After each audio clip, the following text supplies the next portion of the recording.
let's go ahead and get started. For those of you who don't know, my name is Karen Morris. I have been in preparedness for about 18 years, and I have a family, so that's my family minus one. I have one who is in college.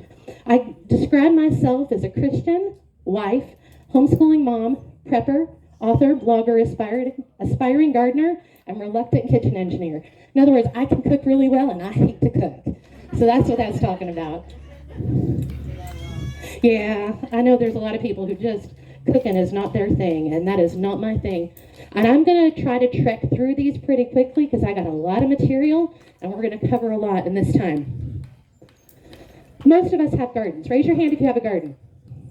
That's what I thought. But you're still here, and there's a reason for that. This is the garden we started this year. It's 120 feet long by 30 feet wide. Now, I still have 4 kids at home, and I have a couple of workhorses. I've got a 20-year-old who's over here videotaping me today. I have a 16-year-old who's at my booth. I have a 15-year-old, and I have an 11-year-old. So we had, besides my husband and I, so we had a lot of power to get this done. This is 3 weeks into the garden. I wouldn't even show you a picture now because it is so overwhelming. We've got weeds everywhere now, but we're bringing in so much produce, it is absolutely nuts. But even if we have a garden or a large garden, either we can't put it all up or we can't live off of it 100% of the time. So that's why we need to talk about another way to prepare and to take care of our families to be more self-sufficient when our garden doesn't produce, because there are times when our garden isn't going to produce consistently from year to year. Last year, we ordered our plants, and how many of you shop at Azure? Do you know what Azure Standard is? Okay, for those of you who don't know, Azure Standard is a Whole Foods co-op, and they only deliver to your area once a month. So whatever you order, we ordered all of our plant starts from Azure, got them in. We had to leave the next week to go to a conference that we did not have the option of not going to. We got them in, we got them in the ground. While we were gone, we had a week's deluge, 2 foot of water in our basement, and either weeds or drowned plants when we got home. Last year, we literally mowed the garden over. That's how bad it was. So this year, though, I can't put up my produce fast enough because there's so much of it this year. So our gardens aren't going to produce exactly the same from year to year. You're going to need something to help fill in those gaps. Also, gardens don't produce enough for some families. I know that when we lived on 1/3 of an acre before we lived where we live now, we had an issue, and that was because we would get like 3 tomatoes. We could plant 6, 7 plants, and we would get a whopping 3 tomatoes. So there were years it didn't produce enough for our family. Some years are just bad for gardening. Either it's too cold. I've been reading about the weather in the Pacific Northwest and how cold it has been and how it's been hard for the gardens to come in this year. So not every year is good. Critters move in. Oh my goodness, I cannot tell you how many fox urine pellets I used to put around my garden because I couldn't keep the critters away.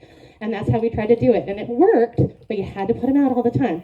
So critters can move in. And that's just the big critters. We're not talking about the little critters. This year we had June bugs. June bugs? Is that what it was? Japanese beetles. We had Japanese beetles. That's what we had this year. Oh my heavens. They ate up all of my roses. They ate up a lot of my apples. And so, again, we're early on in the homesteading portion of our journey. We've been prepping for a long time. We've been gardening for quite a few years.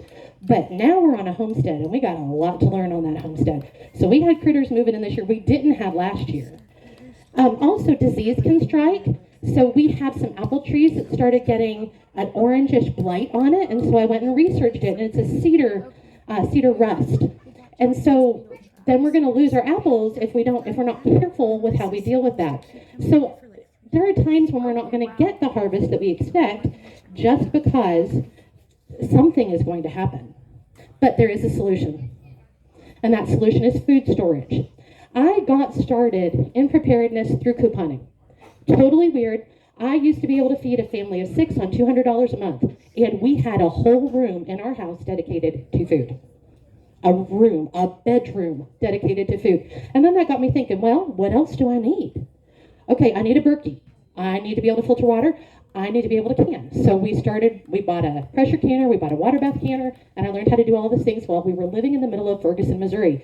And if Ferguson rings a bell, yes, I lived there during the riots. Yes, it was scary.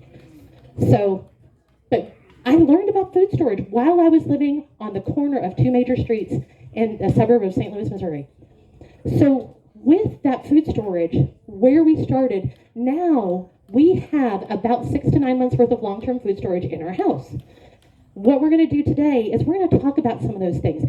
There are ways that you can store food, like this rice. We're going to package it today. This rice, properly packaged, will keep for 30 years in your house. Okay, but you have to know how to package it. You have to know how to store it. So, but those things are going to help you as you are working toward being more self-sufficient. Don't think of it as I'm not producing it myself. Think about it as I am providing for my family if something happens. And you know what? We don't grow rice. We don't. Most of us aren't going to grow wheat. We're not. But there are things that we can do to provide for our family for those things that we need. All right, so today, long-term food storage. We're going to talk about the benefits of long-term food storage. We're going to talk about the types of long-term food storage. We're going to talk about the steps to building our long-term food storage, and we're going to talk about packaging our long-term food storage. So let's go ahead and jump in. We've got the benefits of long-term food storage. So the first benefit to long-term food storage is it will save you money. And I'm going to give you an example right here. 42-ounce canister of old-fashioned oats at Aldi costs me, and I pulled this off of the website this week, so these are current prices, $3.85. How many of you are familiar with Aldi? Okay, that's what I thought. All right, so you know what I'm talking about. That canister of oatmeal at Aldi, it cost $3.85 this week. When I purchased 50 pounds of 50 pounds of oats through Azure Standard, it cost me $41.66. So 50 pounds of oats has 8 ounces, 800 ounces. 800 ounces divided by 42, which is the amount in the canister. You come up with 19.05 canisters in 50 pounds at $3.85 per canister times 19.05 canisters. That is $73.34. You are saving $31.68 by buying that same amount of oats from Azure. So you're buying it in bulk, you're saving money, and there is a way to do that. Long-term food storage, another real quick example is bean soup mix. Now I'm going to tell you, if you do not have any long-term food storage in your house right now, bean soup mix is the way to go because you're getting protein, you're getting carbs, and you're getting a really economical way to feed your family. So if somebody comes up to me and says, Karen, I have absolutely no long-term food storage in my house. I have a garden, which is great, but I don't have any long-term food storage. I'm going to tell you the way to start is by buying about 125 pounds of bean soup mix per person as you can. Because then what that's going to do, that will feed every 125 pounds, will feed one member of your family for a year if everything were dire. So if you want to get started in long-term food storage, then the best way to go about it is to buy bean soup mix. Make sure that you are also storing spices. You do not want to eat that without spices. Trust me on this one. And that is one of the holes in food storage that I talk about in my book, is that not enough people store spices. So that's the best way to go about getting your long-term food storage started. Another benefit of long-term food storage is it offers an extra layer of food security. How many of you, 2 years ago, everybody was running to the stores. How many of you felt the need to go to the store as much as everybody else? Exactly, because we're moving that direction. It offers that layer of security. When COVID hit, I didn't go, oh my goodness, I have no toilet paper. I went, man, I only have 6 months. Job loss. I know that there are people out there who have experienced some sort of job loss or a layoff or something else. Having food in your house will give you that layer of security if there is a job loss, or as some people I know, they've had a cut in pay. So they might not have lost their job, but they're not earning as much, or their hours were cut. It gives you that extra layer of protection. It gives you a cost cushion. Oh my goodness, I used to walk into Aldi and I would pay like 80 cents for a bag of chips when we would get it. Now that same bag of chips costs me $1.50. Hello? Long-term food storage. When I started my long-term food storage, I could get I think it was either 25 or 50 pounds of oats, and I got it from the LDS cannery, and you didn't have to be an LDS member in order to shop at the cannery. I got it for like $11. You know how much money I saved by doing that as opposed to now? So now all we do is go down to our basement, we get our bucket, which I'm going to show you how to do today, of the wheat that we purchased all those years ago. And I'm spending so much less than y'all are spending now. So get it now, because if prices keep going up, you're going to get the best prices now. Also, natural disaster. We, besides living through the Ferguson riots, we also lived through the Ferguson tornado. And when that happened, we were displaced for 6 weeks up front. 6 whole weeks.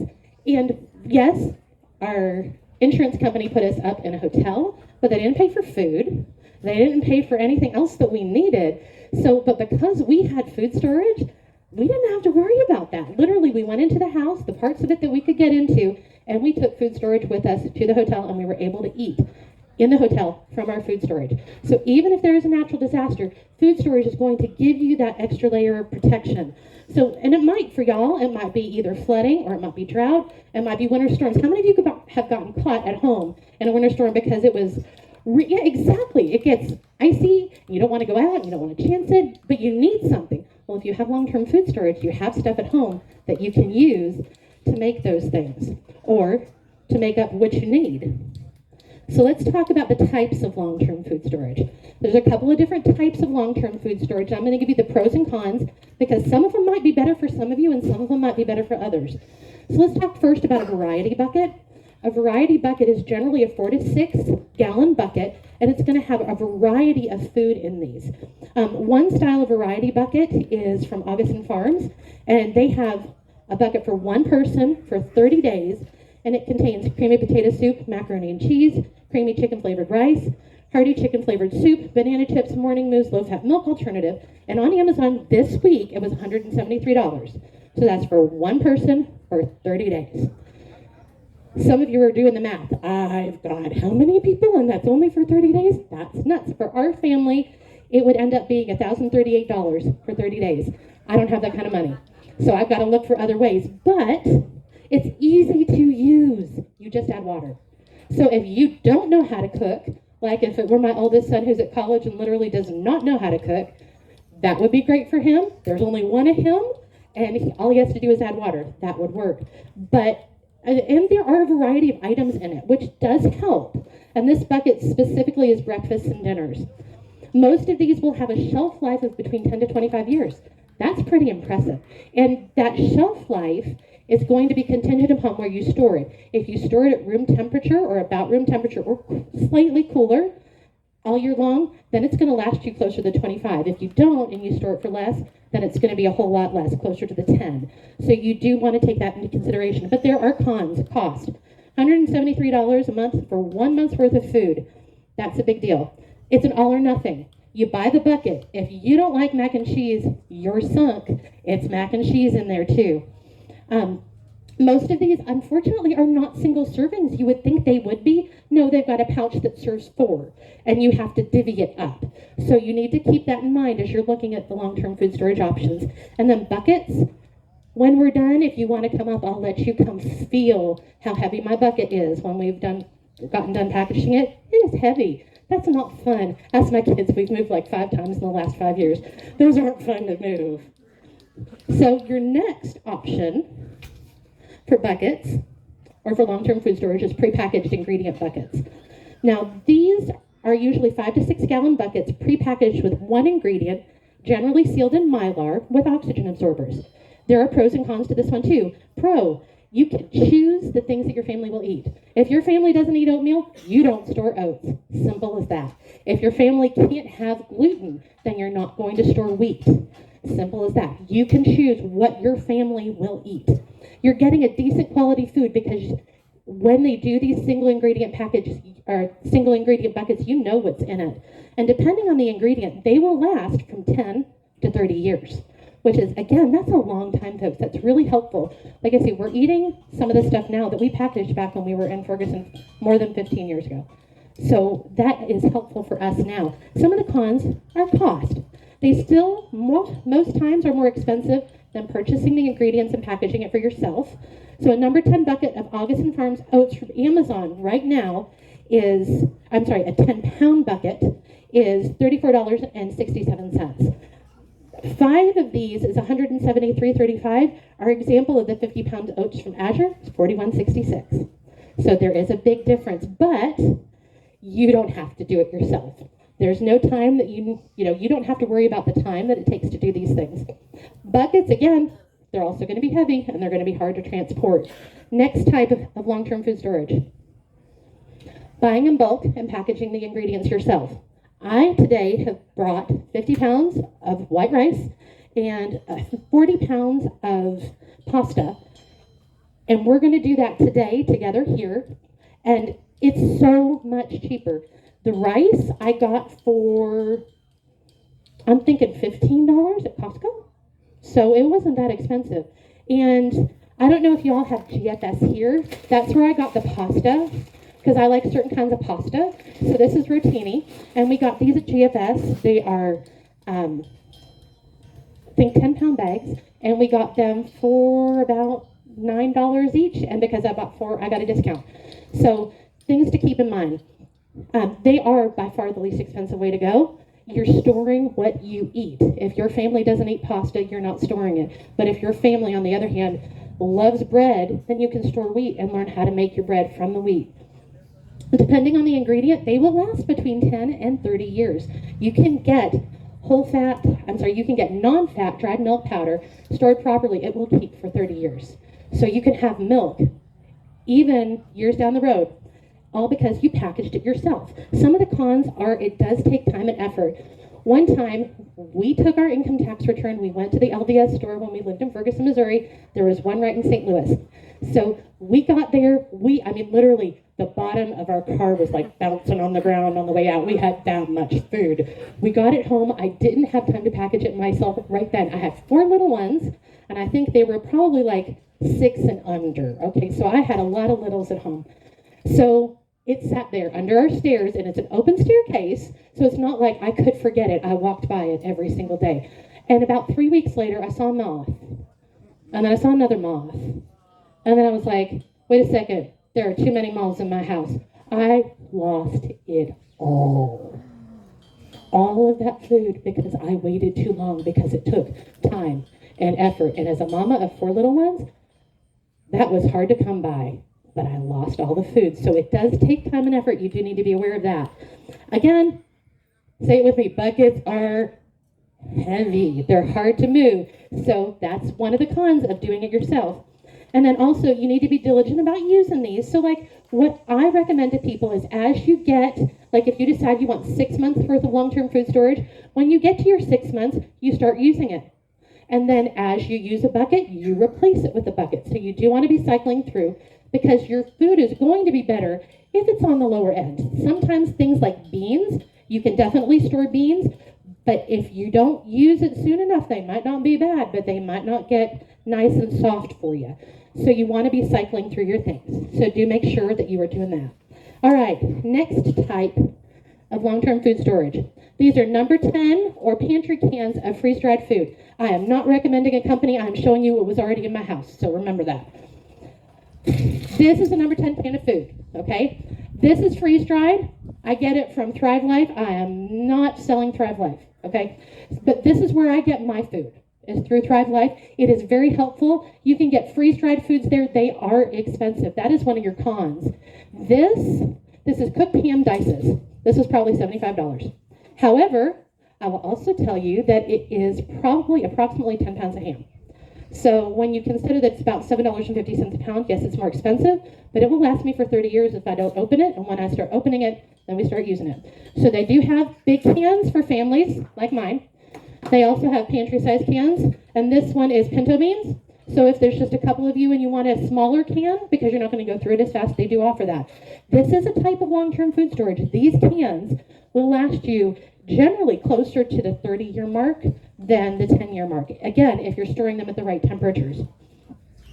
Another big pro is the size. They're small. You can come up here and lift one. It's so light. which makes it great. Ask my kids again, how many times have we moved in the last 5 years? About 5. They'd much rather carry these than my buckets. So that helps. All right, so you can get almost any ingredient in them. Almost any vegetable, almost any meat, you can get them in these cans. Makes it easy for you. So you do need to make sure that you understand these need to be reconstituted. They are freeze-dried. You do have to soak them in water. So one of the holes that most people have in their food storage is water. A lot of people either don't have access to water or do not have enough water stored. Do you know that you are supposed to store, if you want to cook, clean your body and your stuff, and have enough to drink, it is 3 gallons of water per person per day. Okay, start doing the math. That's 6 of us. That's 18 gallons of water a day. That is 180 gallons of water for 10 days. Multiply that by 3, 540 gallons of water for a month for my family. That's a lot of water, folks. Okay, so you need to keep that in mind. When you are choosing this type of food storage, you do have to have either access to water that you can clean and filter. Right now we have an 1 1/3 acre pond. And I recently did pull water out. I did a video on, which will be coming to my YouTube channel. If you haven't found that yet, I have a YouTube channel at Are You Prepared Mama? I recently did this video. I took water, well, right, let's be honest, my husband went down to the pond and got the water for me, and he brought it up and I filtered it, and I went through the whole series of steps to do to filter water to make it drinkable. So we have that. But do you have a water source? And that's what you need to be considering is your water source. Now, let's get into building our long-term food storage. I'm doing pretty good on time. That's great. All right. So I went to this website. It is providentliving.com/preparedness/food storage/food calc. It is down here at the bottom if you can see it. If not, you can come see me after and I will give it to you again. That's providentliving.com/preparedness/food storage/food calc. What I did is I plugged in the 6 people who are still at home and my family, and I said, okay, how much food do you recommend that I need for my family for 1 year? This is 1 year, folks. That is 2,400 pounds of grain. Second row here, stand up for me. Would you stand up for me? Second row here? Okay, I'm eyeballing. I'm going to say there's probably about 10 people. That is, I'm guessing, about 2,400 pounds of grain. Thank you. You may have a seat. Okay, that's a lot of grain, folks. But that's what, and this is an LDS food storage calculator. Again, anybody can use it. That's a lot of grain, folks. You know how many buckets that is? At about 40 pounds a bucket? Do the math. It's like, what, 60 buckets of grain? So keep that in mind. Legumes, it says I need 360 pounds. Dairy products, 180. Sweeteners, 360. Leavening agents, 36. It says I need 36 pounds of salt. I'm telling you that I also need at least 4 more pounds of spices because most people don't store spices. And trust me, you want to. Then it also says I need 180 pounds of fat for my family. You can go there. You can do this yourself for your family. Plug it in. How many people you have in your family. It talks about kids that are under, I think, 6, and then everybody else is considered an adult. And so you plug the numbers in and it does it for you. So let's talk about that grain. When you're storing grain, you need to know that there are 3 different types of grain that you will store generally. Yes, I know there's little other subcategories. I get it. But let's make it simple. 3 types of grain. Hard red wheat, hard white wheat, soft white wheat. What do you use them for? Okay, so your hard red wheat is better for your artisan breads and harder loaves. So like when I make homemade bread, this is what I use, is hard red wheat. It has a higher protein count, so that makes it better for your breads that have gluten in them. This is what I use. For your hard white wheat, that is better for your pan breads and dinner rolls because it has a slightly lower protein count than your hard red wheat. And then you have soft white wheat. And the soft white wheat is better for recipes that call for baking soda or baking powder. So biscuits, cookies, cakes, muffins, you know, the good stuff. You know, pastries, quick breads, tortillas, and crackers. All of those do well with your soft white wheat. So don't just go into the store and say, I want wheat. They're going to look at you and say, what kind? And you need to know, and you need to know what you want to use it for. So if you would like to know other things and how you can use your wheat, it is on page 91 through 95 in my book. I go into in depth how you can use your wheat, and there are recipes in here for using your wheat. Also, consider sprouting your wheat. Did you know that the sprouts from, well, almost any kind of sprout is going to have more enzymes, it's going to have more protein.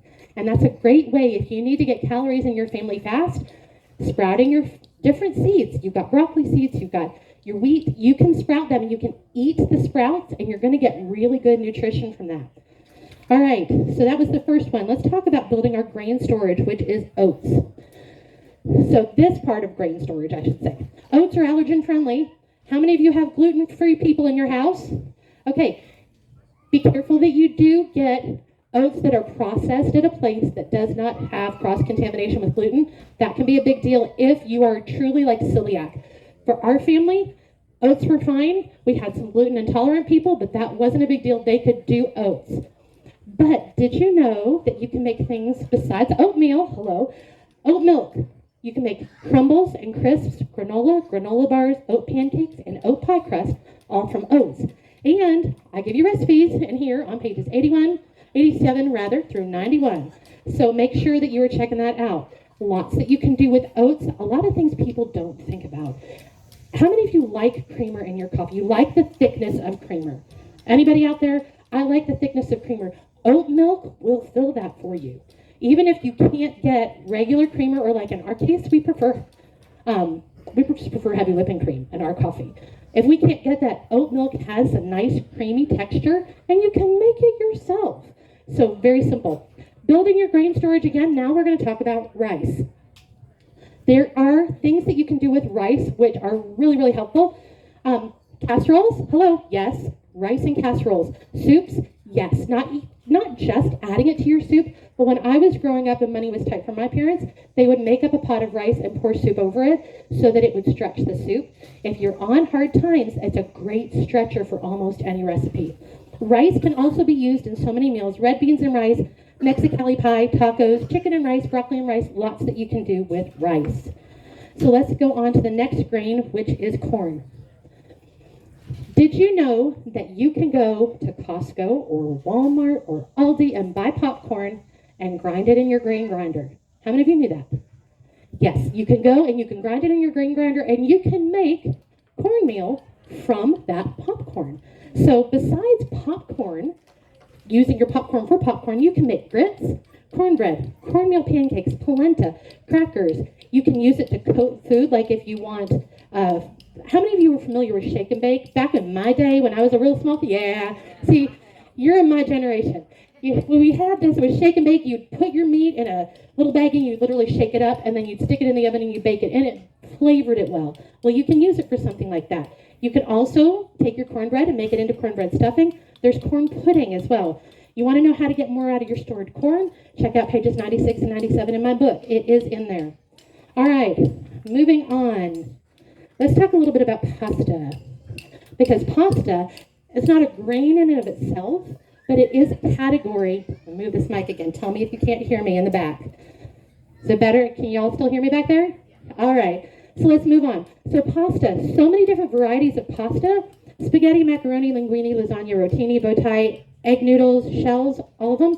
Lots of things. They will keep for 30 years if stored properly in your food storage. So you can make so many different things with these guys. Unlike most other items, though, in your long-term food storage, you need to be careful with pasta because it can puncture your Mylar bags. If you are not familiar with Mylar, this is Mylar. It is a metallized bag, and your pasta can puncture this. If we have time today, I'm going to show you how to take care of that. So you do want to keep in mind that it can be an issue with your pasta, depending upon the pasta. What you can do is you have a couple of options. You can store pasta in half-gallon or even gallon-sized jars. That is one way, and it's not going to puncture the jar. That's the cool thing. Or you can take a grocery bag. I went and bought this at Aldi. I know I had to pay for my grocery bag. You can put this inside of your Mylar bag and put your pasta inside your Mylar bag and still be good when you are packaging it. So a couple of ways to take care of your pasta. All right, moving on. Let's talk about building your legume storage. Let's go back a slide. So talking about building your legume storage. Legumes, we're talking about peas, lentils, navy beans, black beans, pinto beans, and your bean soup mix. Again, best way for you to go ahead and get enough food for your family for a year if you have not started on your long-term food storage. Uses. Hello, bean soup mix, soup. Mexican meals, so tacos, fajitas, burritos, enchiladas. How many of you are familiar with haystacks? Yeah, so like I never heard of that until I moved to central Illinois about, 8 years ago now? Haystacks is literally just, okay, you put beans on the bottom, then you put rice, and then you put meat, and then you put cheese, and then so literally it just kind of mounds like a haystack, so that's what they call them, haystacks. Black bean soup, great use for your beans. Chili black bean burgers. So you can take your black beans and you can make them into burgers. Navy bean soup, I know all of us would prefer meat, wouldn't we? Am I the only one that would really prefer meat? But if things get really rough, I can eat a black bean burger if I need to. Pinto bean salad, so lots of different things that you can do with your legumes. Dairy is another little bit tricky area. So when you're doing your dairy, there's a couple of different kinds you can get. Dried milk powder, freeze-dried cheese, canned butter. Some considerations. Milk powder. If you are going to put milk powder into your long-term food storage, you need to make sure that you are using fat-free milk. I know that really stinks, but you do, because if you have whole fat milk, like you can go to Walmart and get Nido, which is like whole fat milk, and you can store that, but it's only for 2 years. If you're going to package it yourself, you really do want to make sure that you are using fat-free, because that is the kind that will last you for between usually 10 to 30 years. And again, a lot of that depends on the temperature at which you're storing it. Freeze-dried cheese, I get that through Thrive just because, okay, let's face it, life is worth living without cheese, but only barely. I love cheese. So also canned butter, if you didn't know that that was a thing, there is red feather butter, say that fast, red feather butter. Okay, you can get that through Amazon if you shop through Amazon. If not, you can look for other preparedness types of places. And then also there is canned cheese, and I found a canned cheese, it's called Bega, B-E-G-A, Bega cheese, and that was on Amazon. So again, I know some of you don't shop on Amazon. I had several people tell me that yesterday. I get it, not an issue, look for it at another place. And then with your canned cheese and canned butter, realize this really isn't long-term food storage. It's about 2 years worth, okay? So those will be good for about 2 years. If, however, you do get non-fat milk powder, in my book on pages 81 to 87, I tell you how you can make sawmill gravy, evaporated milk, beef stroganoff, cheese sauce, sweetened condensed milk, fudge, caramel, Alfredo sauce, all of your cream of soups, all in here. Recipes are in here. Check it out. And I have one copy left, folks.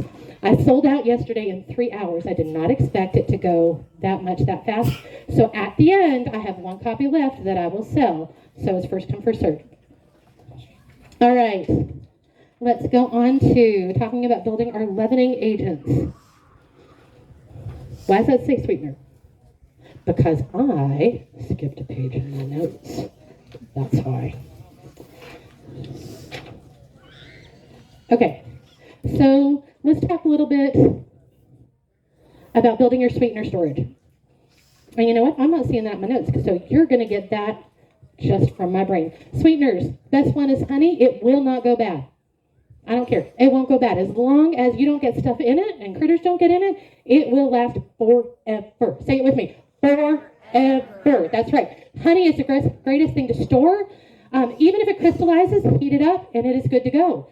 So that's a great way. Also, your maple syrup is a great way to go. If you are going to store sugar, and I do have some, white sugar, I get it.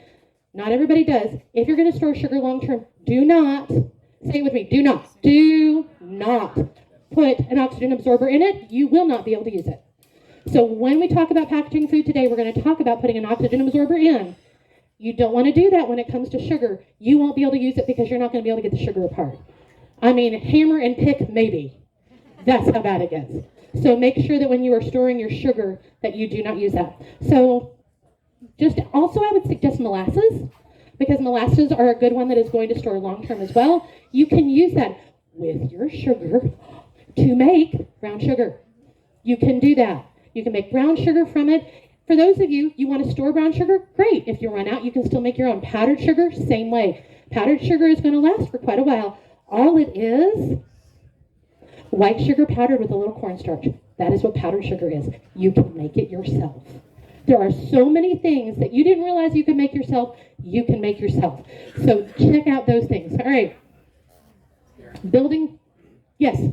Just one note on honey. I read an article the other day that said up to 30% of the honey you find in bulk at the big box stores is adulterated, is not pure honey. So I have heard that. Get from a local source where you know where it's coming from. Thank you. So in case you couldn't hear him, he said about 30% of the honey that you buy from a big box store is going to be adulterated. And I have read that before. Thank you for pointing that out again. I don't know what happened to that page of notes.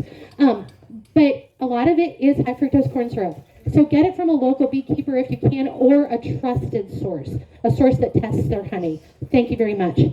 So building your leavening agent storage. Let's talk about that for a minute. We're talking about things like baking powder, baking soda, yeast, eggs. How many of you knew eggs were a leavening agent? Very good. So we're going to talk about eggs just a smidge. When you're using eggs as a leavening agent, you can use egg powder. It works. I will tell you, egg powder, the price has gone out the roof. A number 10 size can of egg powder, I looked it up 2 weeks ago, $75, folks. $75. Now, if you have your own freeze dryer, and either you have eggs from a trusted source, or you grow your own egg. Well, you don't grow the eggs, but you collect the eggs from the chickens that you grow. You can freeze dry it, and that works just as well also. But when you are using that, if you don't have access to that, there is an alternative. It is ENER-G. It is an egg replacement. You can find it at almost any Oriental food store. Or if you shop there, Amazon. You can get it there too. Okay. So you've got egg replacements that you can use. Another option for an egg replacement is ground flaxseed or ground chia seed and water. So 1 teaspoon of ground flax or chia seeds and a 1/4 cup of water is 1 egg. Chia seeds and flax seeds go rancid quickly. Be aware of that. Okay, so the best option for an egg replacement for your leavening agent is going to be 1 teaspoon of baking soda and 1 tablespoon of apple cider vinegar. And I don't know about you, but like we have apple cider vinegar brewing on our counter right now. So that is something that's easy to come by. Baking soda can easily be stored and will store for long periods of time. You can use that to replace a leavening agent in a recipe. Okay, so if you want to know more about how eggs can be substituted in food storage, check out page 67 of A Year Without the Grocery Store. All right, moving on to salt and other spices. When you package your salt, first of all, I recommend like pink Himalayan sea salt. That's what I like to use because it's got minerals in it that are removed from regular table salt, like iodized table salt. The iodized table salt does have a place. I will say that. But for my family in general, I prefer like pink Himalayan sea salt or others of the salt that do have the minerals in it. But if you're going to store them long term, again, do not use an oxygen absorber. You won't be able to use your salt. So those are the 2 items not to use an oxygen absorber on, sugar and salt. So what 2 items do we not use an oxygen absorber on? Sugar and salt. All right. Salt does well in small containers. 1 gallon is best. So for those of you in the back, I'm going to lift this up. This is a 5-gallon bucket, okay? You can get 1-gallon buckets too. Guess where I got this 5-gallon bucket at? I used mine, folks. They were all gone. You can get Walmart. I got this at Home Depot. It is food grade. You can go in there and it is food grade. So you can get those as well. Now, I also teach on my website, and if you have not been there, you need to go to rupreparedmama.com. That is my website. Make sure you hit it up. On there, I have an article about where you can get free or low-cost buckets. Go to your bakery at your local store. I walk into Kroger. That's what I have locally. And I'll say, hey, do you have any 4 or 5-gallon buckets? Sometimes they do. Sometimes they don't. Walmart stinkers have started charging me for those things. Doggone it, but they're $1 a bucket. Hello, I paid $8 for these to bring to show you guys. So it's still better than going to Home Depot or going somewhere else and paying $8. Azure also has them, but you're going to pay $8 a bucket. So be aware of that. All right. Even though the food storage calculator does not give you other seasonings anywhere on it, please, please, please, please, please, do not forget other seasonings. Common seasonings besides salt that I suggest storing are pepper, chili powder, garlic powder, onion powder, dried basil, oregano, or parsley, cumin, cinnamon, All right, I'll slow down. Pepper, chili powder, garlic powder. You know who to blame if I can't make it through my whole presentation, folks. I'm kidding. Onion powder, dried basil, dried oregano. No. Actually, I do cover spices in my book, but I don't know that I give you a specific list. So basil, oregano, parsley, cumin, cinnamon, cloves, ginger, and nutmeg. And if you need that, I will have this for you at the end. You can come up and get me then. All right, let's go on to building our long-term fats. And I don't mean the kind on your body. What's the best way to store the spices? So spices, the way I suggest that you store them is to store them in a canning jar and vacuum seal them. And you don't have to have power to do that. I'm going to show you how to do that today. So back to building your long-term food storage with fats. Lard is a great one. However, it will only last you 6 months. I found that out recently.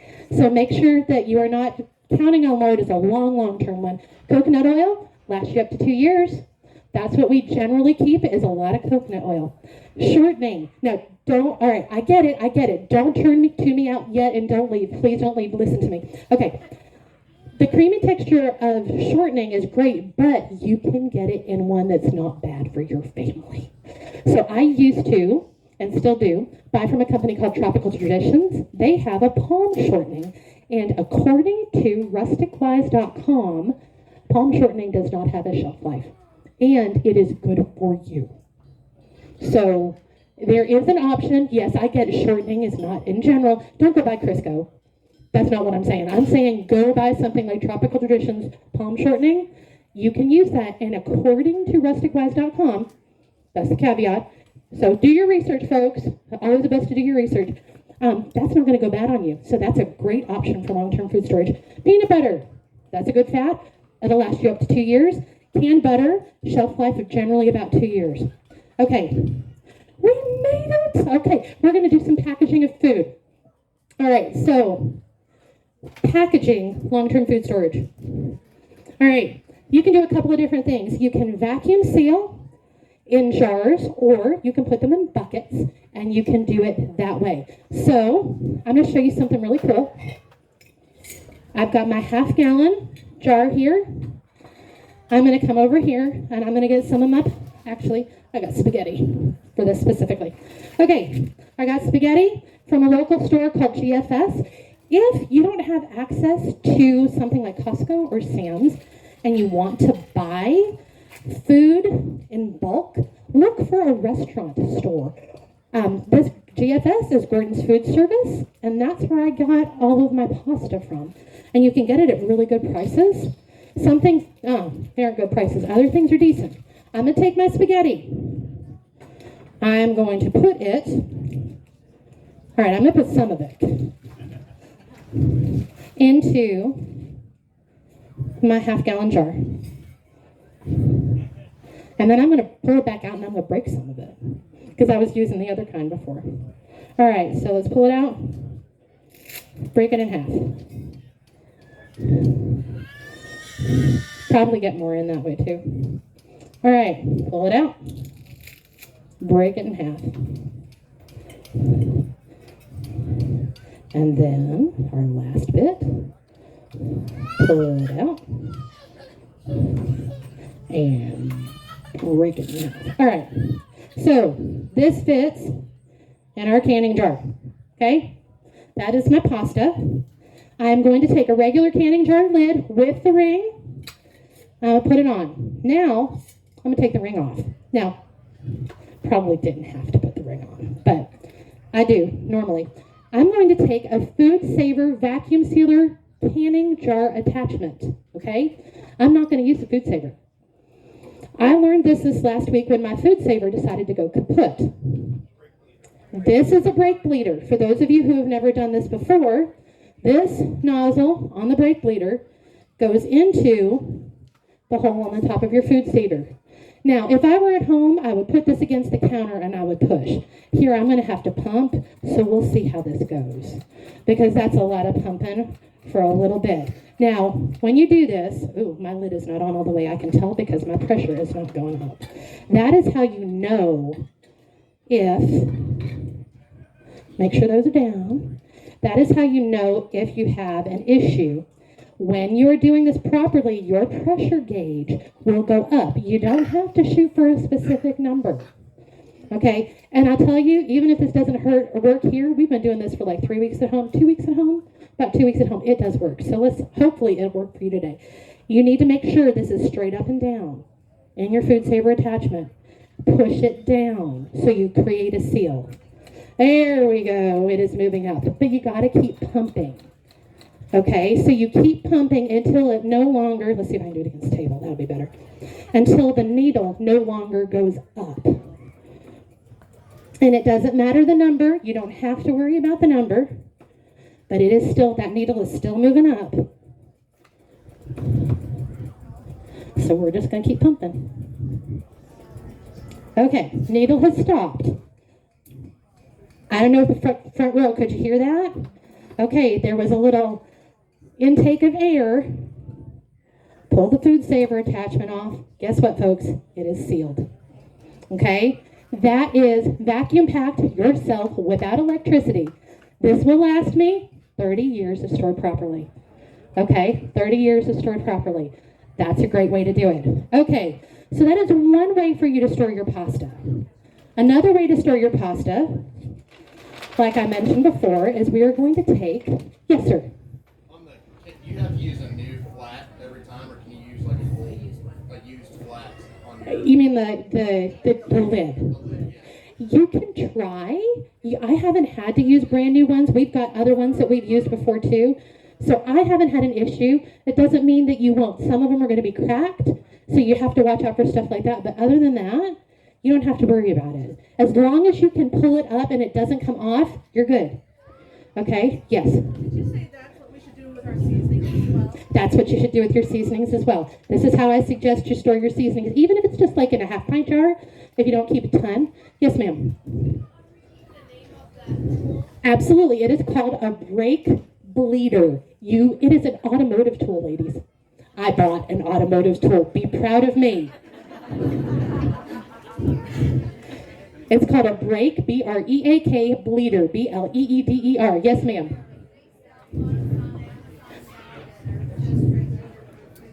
Okay, she says they sell them on Amazon for food.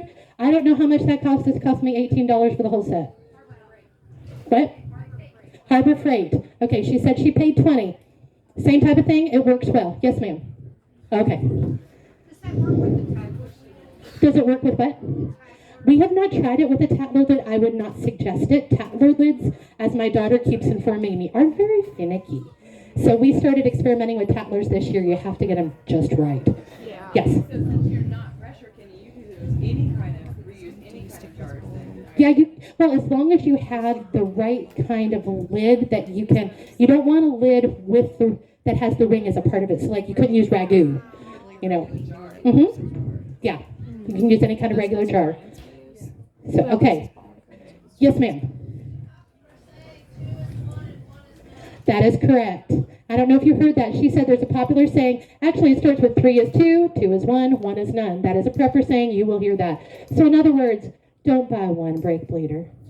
Buy 2. But you don't have to start with 2. That's the great thing. You don't have to start with 2. I saw a hand over here. Yes, ma'am. I was just going to say, we buy a lot of spices in bulk from Asher. We do too. They have a really great taco season. Yes, they do. We use that a lot. Ask my daughter. We run out of that very regularly. But I also, in my book, I have a recipe for taco seasoning if you don't have a taco seasoning. I've got recipes for sweet mix. I've got recipes for other things in my book. Tons of stuff. Yes, ma'am. How do you like to store your food in like 5 and 1 gallon containers with gamma lids? Yes. So this is the thing. This is a gamma lid. And for those of you who are not familiar, when we're done, I'm going to put this lid on there. But the cool thing about a gamma lid is once you have taken your food out of, like you've opened your 5-gallon bag, this will keep it, it'll keep it fresh for you longer. Because literally this stays on the bucket and you're just taking the lid off and off this way. And you still have the seal. So it's going to keep it fresher longer. You can do that with 1 gallon. You can do that with 5 gallon. You can do that with 2 gallon. Gamma lids cost more. You need to be aware of that. This gamma lid from Azure costs as much as the bucket. It's $8. Right? It's not cheap. These ones, but I was going to say this one I got from Home Depot. This one was still, the gamma lids were still $8. The regular lids are cheaper on Azure or at Home Depot. And if you can find a gamma lid for $3 at Lowe's, buy 100, folks. I mean, they're awesome. I love these things. Lowe's for $2, I heard. So maybe y'all have better prices here than I do in Central Illinois. Somebody told me yesterday, oh, you're from Communist Illinois. And I'm like, yeah, I know. Alrighty, so if we're going to put pasta into a 5-gallon bag, I am going to take my Aldi bag and I'm going to put it down inside my bag. Okay, it is in here, folks. So I'm going to put that in here, and then y'all can hear me breathing. Oh, golly. Sorry about that. I know, and I'm sweating, and I'm barefoot too, doggone it. I already had to put my hair up because it was too hot. All right, I use a 1-gallon pitcher. It makes it easier to pour. So even when I'm doing my rice, which I might have to have somebody help with because I always do it at home. All right, so I'm going to pour this in here and spill some on the ground. That's all part of the process. You have to spill some on the ground or else you are not doing it properly. Okay, so I'm going to take this and I'm going to pour it into my bag. Now, I did not pour it into the Mylar. I poured it into the paper bag inside the Mylar. Now, the great thing is paper breathes. So when we finish this and we put an oxygen absorber in it, it'll still pull the oxygen out. Is that why you didn't use the plastic bag? What? Is that why you didn't use the plastic bag and just put that in? Yes, that is why I did not use the plastic bag and just put the plastic bags in, because this has not had the oxygen removed, okay? And plastic does not breathe, so when you put the oxygen absorber in, it will not pull oxygen out of the plastic bags. So I'm going to pour this in here carefully. And assuming we have time, well, we may not, we'll try. If we have time and I show you the rice, then I am going to show you something I call the bounce and shimmy, okay? And I don't mean me, though I have to admit I do it when I do it. So I'll show you the bounce and shimmy in case we don't get to the rice. Just perforate that plastic bag with a bunch of holes? Maybe, but I would be concerned that I'm not going to get, like, air will get trapped. That's my concern. You can do it however you want to. I'm just showing you what I think is going to be the best method for your long term. So, in case we don't get to it, bounce and shimmy is this. I take my bucket, I bounce and shimmy, because that's going to give you more space in your bucket to get more in. Yes, I know, it's funny. Bounce and shimmy. So that's how I do it. All right, I'm going to do one more, and for the sake of time, I'm not going to put all of these in there, folks, because I'll do one more bag. Because I don't want y'all to be cheated. I want you to get everything that we can get today. All right. Let's get some more in there. Now, I brought 2 paper bags for a reason. Because this paper bag, and you got to watch for pasta that decides to skip out of that bag, because you don't want to puncture your Mylar. All right.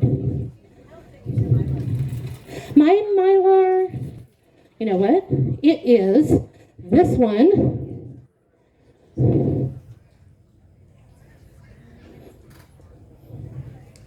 Doesn't say. This is SHX food storage bags, heat sealable Mylar bags. Absolutely.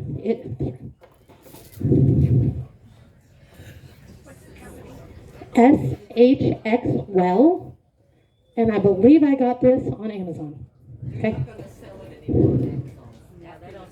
I heard about that recently, where they're saying unless it has a clear window, because people are transporting drugs in Mylar bags to keep the dogs out. So I read that. Azure Standard has Mylar bags. Are they Mylar on both sides still? I'm sorry? Are they both sides still Mylar? Yes, both sides are still Mylar. It's just something about being able to see into it. Now, I have my second bag because my first grocery bag isn't going to fill enough. So I'm going to take the second one. I'm going to set it in the top, push it down, and we'll just do this one just for time's sake. Okay. So then what I do, this is what it looks like for those of you who can see. Okay, what I do is I'm going to fold down my paper bag, and that's okay. Then I am going to take one oxygen absorber. These are 2,000 cc's. This is what you want for your 5-gallon and 6-gallon buckets and bags. If you are doing a 1-gallon, you don't need as big a bag or as big an oxygen absorber. These also, something else you want to look for, these come in a single packet. So it used to be when I got oxygen absorbers, I'd have to buy them by the 10. You'd have to have 10 buckets all lined up, all ready to go. And then you drop them in and you do it as fast as you can. Don't have to do that anymore. Yes, I carry a pocket knife. All right, so you want to work as quickly as possible though. Take my oxygen absorber out, I drop it in. This, these are sealable. These are zippered Mylar bags. Now, I will still use an iron because I've been told the zippers can go bad, but they're nice. It also means that once you unseal it, that you can zip it up and it keeps it fresher longer. Now I'm going to go most of the way, all but that far from the end, and I'm going to push it down in to get as much of the oxygen out as I can. And then I'm going to zipper it the rest of the way. Now, this is going to be harder. I'll bring this. You might have to swivel, Jordan. I'm going to, ooh, my iron's not going to reach that far. Let's do this.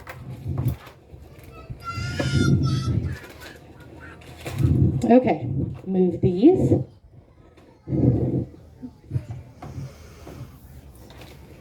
I'm going to put this bucket up here. Hopefully you can see better. Now what I'm going to do, I have a piece of wood right here. Okay? I'm going to put this across my bucket. I am going to pull the top part of this bag across the piece of wood, and I have an iron back here. Regular iron. If I ruin it, we're ruining our clothes iron. But I won't. I've done this many, many times. And I'm going to iron across. I have it. I put it right beneath where it would be for steam. And I take it across. Now there is another method that you can use, but I ran out of plugs back here, so I can't show you that one. No, I put it right above the zipper. That way I can still get into it. How many of you know what this is, ladies? This also works. This is a hair straightener. It also works, but like I say, I ran out of electric sockets up here. So we're going to take this down the top. And this takes longer than if you use the bags without the zipper on it. I'm doing that above the zipper, yes, because you want to be able to open it. There's a little notch here. You want to be able to open it above the zipper.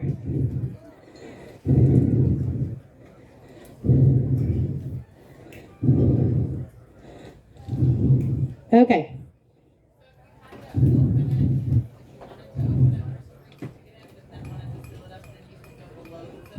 You could, but then you're not going to be able to zipper it later. So yes, but this is sealed, guys. I can't pull this apart, okay? That is how you store your bags. If you don't have the zippered ones, the other bags work the exact same way, and that's how I do it. I take my bag, fill it in, bounce and shimmy, get as much in as possible, take my bag up over a board. Doesn't matter what the board is, and I iron across it. That is how I package my food. Okay, so let me just take a look at my notes and see if I'm missing anything else, because we are just on time. Whew, go me. Okay.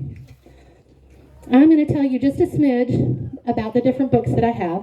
This one is called A Year Without the Grocery Store. I wrote this about 5 years ago, and honestly, it's going great guns. Amazon is selling them like hotcakes. Okay, it's got so much in it.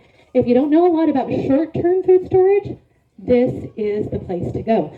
If you want to know how to use your long-term food storage, this is the place to go. It's got a whole chapter on specialized diets. I have kids that have had dairy allergies. I have kids, not allergies, intolerances. I have had kids that have had gluten intolerances. I cover those in here. I also cover things like food storage holes, because a lot of people don't realize that they don't know what they don't know. They don't know that they need spices. They don't know that they need water. I cover food storage holes. I talk about the 5 enemies of food storage in here, because we lost food because we did not store it properly, because I did not understand the 5 enemies of food storage. Those are all in here, and every single thing for long-term food storage that we covered today, I think, almost everything, let's cover our bases. Almost every single thing I talked about today, you're going to find in here how to use those in your own home. And then it tells you how to make the basic ingredients using those so that you can turn around then and make your other recipes with it. So that is A Year Without the Grocery Store. I also have a companion workbook. Now let me tell you one other thing about this that sets it apart. This book, at the end of every chapter but the first chapter, has action items. Okay, so I teach on a principle for food storage, and then I tell you how to put it into practice for your family so that you can take and you can make it specific to your family. But every single action item that requires a worksheet is in this book. This is my companion workbook. This is the only book that I have any left of here. Okay, if you want one, I still have 8. Okay, so you can either get one from me afterwards, or you can go over to my booth, which is the one that is between the kitchen and the restrooms, and I've got a couple left. I will be here till noon. I have to drive back to Central Illinois tonight, so we're leaving early. This has every worksheet you need, and it has checklists in it. So if you're working toward your preparedness journey, there's lots of checklists in this as well. And then for those of you who missed it at the beginning, I'm not going to do the whole spiel. I have my Prepper Planner. Prepper Planner is how I organize my life. It also gives me actionable things every month that I can do. For those of you who have already purchased a Prepper Planner or a workbook on Facebook, if you go to a yearwithoutthegrocerystore.com group, not my page, but a group, every month every week we have different challenges. Once a month, we have a preparedness challenge. It's actually called Practice Prepper Challenge. How cool is that? What we do is we take a different type of item that we need to practice. This month it was cooking without electricity. Anybody who showed me a picture that they were cooking without electricity got their name entered into a drawing, and we drew a $25 drawing for a $25 gift card. We do Ask Karen, we do lots of different things like that. But in order to get into that group, because you're going to have to answer questions, and my group manager will not let you in unless you can say you have purchased this or this. Okay? So either the Prepper Planner or the companion workbook. Now, for those of you who are going, Karen, I want a book and I want a planner, and you're out. You're right.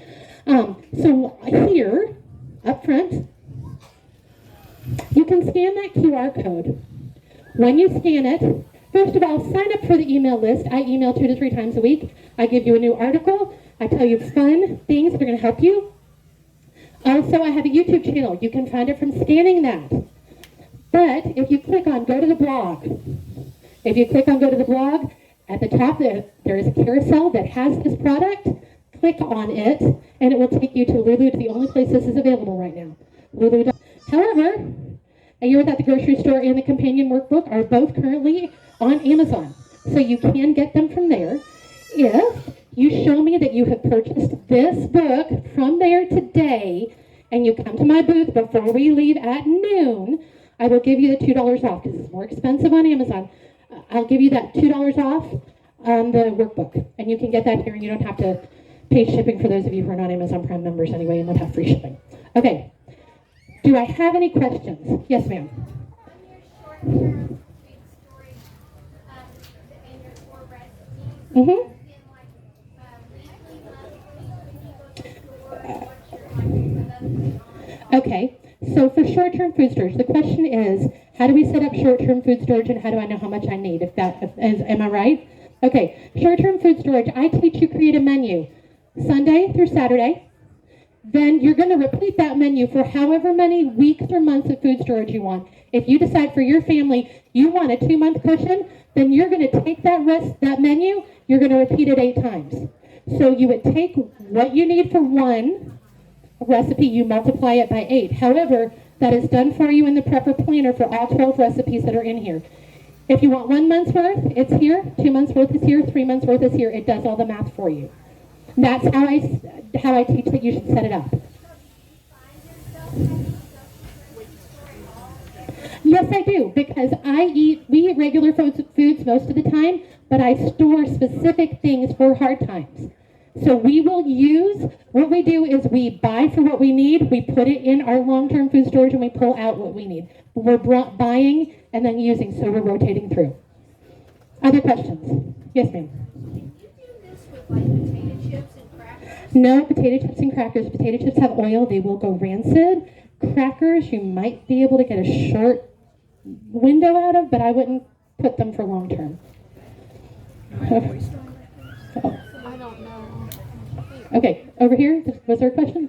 Yes, sir. So my mom and I are working on a prepper cookbook, and we're gonna have a recipe for food storage crackers in there. So that's the only way I know of for sure that would work, would be to make crackers from the food storage ingredients. Does she have any like? Okay, what he said is he uses nitrogen in his. It's not something that I've checked out, but he says he's using stuff from Y2K that he sealed with nitrogen. So not something I'm familiar with. Check it out.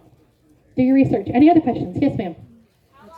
Really hard because so many things that you put in. So I'm going to tell you, if they're stored properly, I would give them 10 to 15 years, but I wouldn't push it. That's just me. If beans are, she asked how long do beans last if they are stored properly, I would say 10 to 15 years, but I wouldn't push it toward the higher end of 15 years.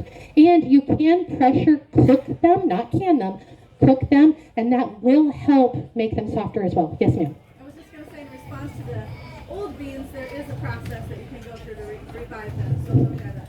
So she says there is a process to revive old beans. Yes, I am familiar with it a bit. There's some baking soda involved. There's some other things involved. You can, but it's harder and it takes a lot more. But know that even if they're too hard to use, grind them and make them into flour. You can use bean flour as a filler in things. So you can. Yes, sir. Yes. We're prepping for 12 adults. Okay. So, He's prepping for 12 adults. so actually, we're doing 55-gallon drums of grain. And Is he's, there a limit to I mean, there's so many of us that I gotcha. the 5-gallon buckets aren't. So he says he's prepping for 12 adults and they're putting food in 55-gallon drums. Can you do that if there is a proper seal? Yes. That would be the big thing. And you have to calculate how many oxygen absorbers or have a way to vacuum seal it. Those would be my 2 caveats to that. Okay. Yes, sir.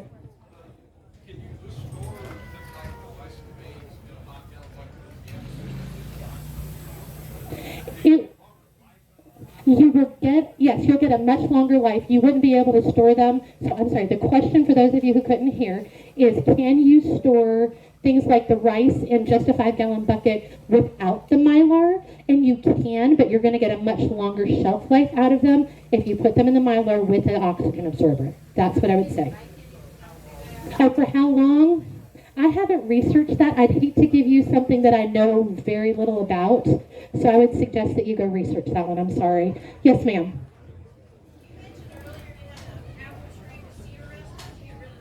So we don't have it completely rid of, but we're doing 2 things. One, in the fall, you go ahead and you have to rake up all of the leaves because the leaves are part of what's going to propagate that. And then 2, when your apples come in the next year, there is a special organic spray it's like a fungicide, and you can spray that on your apple trees. It is supposed to be organic, but those are the 2 steps of the process that I've learned to get rid of the cedar rust. Other questions? Yes, ma'am. What was that lid that you attached to the brake? All right, so she asked what the lid was that I attached the brake bleeder to. This is a food saver jar attachment. That's what it is, but I use the brake bleeder. You can buy this on Amazon separately. You don't have to buy the food saver itself, just buy the attachment. Yes, ma'am. items would you suggest to do what they're doing if you have the gluten-free and celiac? So the question is, what items would I use and store long term if I have gluten-free and celiac? So I would absolutely beans. I would store your oats. I would store your rice. All of those are going to work if you have gluten-free or celiac. I would also suggest you store tomato powder because, like, we have made up gallons and gallons and gallons of tomato sauce this year. We freeze-dried it and powdered it. That will keep for up to 10 years, whereas your sauce is only going to keep for 2 years if you regular pressure, or you don't have to pressure can it. If you regular water bath can it, it'll only keep for about 2 years is what I'm reading. So, but if I take it and I freeze dry it and powder it, we can store it in half gallon, quart, pint, and we can just reconstitute it and make tomato sauce out of that, or ketchup, or barbecue sauce, or pizza sauce, or anything you make with tomatoes, we can make with that. Other questions? Yes, ma'am. So we also have a freeze dryer. When I freeze dry fruit, Mhm. when I'm storing in the Mylar bag, Mhm. they have such a high sugar content. Right. A lot of them. How long do you think is the longest that they're really going to be fit for? So the question is, how long will a personally used freeze dryer make foods good for if you store them in Mylar? And my question is, I'm not 100% certain this is a new process for us. So if you buy it from Thrive, they will guarantee it for 10 years. So I would say probably you're going to get near that, but you need to do your research on that. Yes, ma'am. On the gluten-free pasta, Tinkyada makes a rice pasta that is indistinguishable. Okay, Tinkyada makes a rice pasta that is indistinguishable from a gluten pasta. That way you can use that for your gluten-free people. That's awesome. I get mine from Aldi, but I wouldn't store that for like 30 years. That's my thing. Yes, ma'am. We're about 2 years in storage, and it's She says that they've been using it for about 2 years, and that's about how long their storage is. So it's been working for them so far. Yes, sir.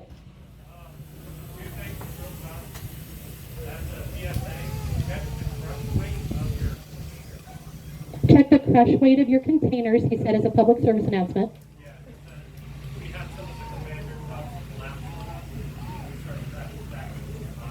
Okay. If you store what? Field corn.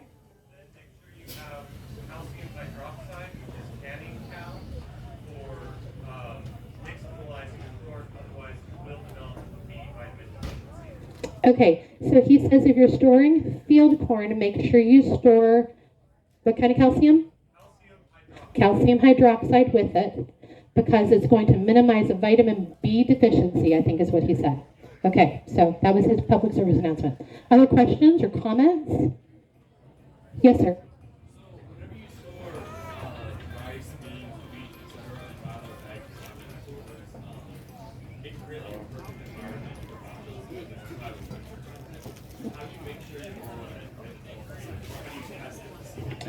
I don't test it, but in my book, I do give you the foods that will store for up to 30 years.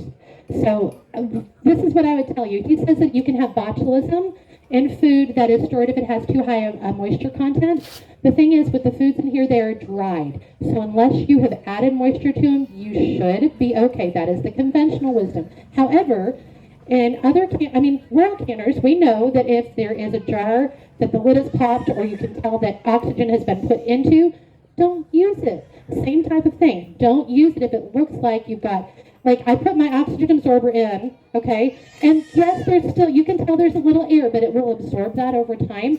But if I come back and I take my lid off and it's popped and it's big, don't use it, okay? Thank you. Other questions or comments? Okay, yes, ma'am.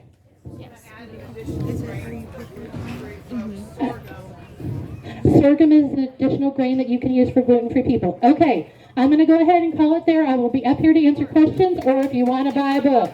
I only have a couple.